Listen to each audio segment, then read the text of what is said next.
এই পাশ থেকে তো পাওয়া যাইতেছে না ভাই। এনসিপির যত নেতাকর্মী আছেন সর্বস্তরের নেতাকর্মীরা এবং সেই সাথে আন্দোলন পরবর্তী এবং মিছিল পরবর্তী যারা জয়েন করেছেন, যারা আমাদের সাথে সংহতি জানিয়ে আজকে রাত 12টার সময় জরুরি ভিত্তিতে শাহবাগ মোড়ে এসে আমাদের সাথে অংশগ্রহণ করেছেন, তাদের সকলকে আমার শুভেচ্ছা। কারণ আমরা গণতন্ত্রের একটি দ্বার মুখে দাঁড়িয়ে আছি। আমরা দেখেছি গণ অভ্যুত্থান পরবর্তী সময়ে বিচার এবং সংস্কার নিয়ে নানান রাজনৈতিক মহলে কি ধরনের টালবাহানা হয়েছে। আজকের ককটেল বা এই গ্রেনেড বিস্ফোরণের এই ঘটনা শুধুমাত্র একটি নিদর্শন নয়, আমি বলতে চাই এটা একটি সেই ধরনের নিদর্শন যেটা তারা বাংলাদেশকে আবার পুরনো এস্টাবলিশমেন্টে ফেরত নিতে যাচ্ছে। বাংলাদেশে গণঅভ্যুত্থানের পরে আমরা বলেছি বিচার এবং সংস্কারের ক্ষেত্রে সর্বোচ্চ আন্তরিকতা প্রয়োজন এবং সহযোগিতা প্রয়োজন। আপনারা সবাই দেখেছেন ঐক্যমত্য কমিশনে এবং সংস্কার কমিশনে সকল দলগুলোর কে কার কি অবস্থান ছিল।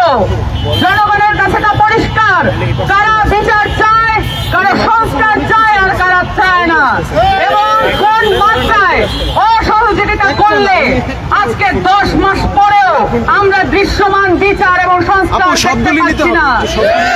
এই ককটেল বিস্ফোরণকে, এই আমাদের সদস্য সচিবের উপর হামলাকে কোনোভাবে ইনোসেন্টলি দেখার কোনো সুযোগ নেই।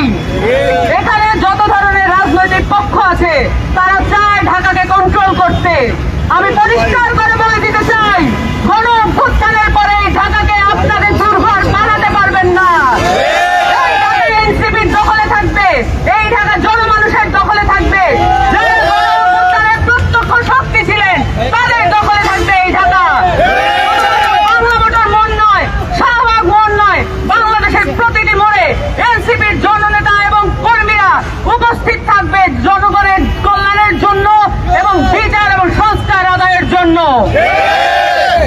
আমরা প্রশাসনের কাছে অবিলম্বে ঘোষণা জানাচ্ছি, আপনারা যদি 24 ঘন্টার মধ্যে যারা দুষ্কৃতিকারী তাদেরকে গ্রেফতার না করেন, আমরা এর উপযুক্ত জবাব দেব ইনশাল্লাহ। আপনাদের সকলকে আহ্বান জানাচ্ছি, দেশের কোনায় কোনায় যত ধরনের অন্যায় অবিচার আর যত বিশৃঙ্খলা আছে, যত চাঁদাবাজি আছে, যত ককটেল বিস্ফোরণ হবে, সেগুলোর জবাব মুখোমুখি দেবেন।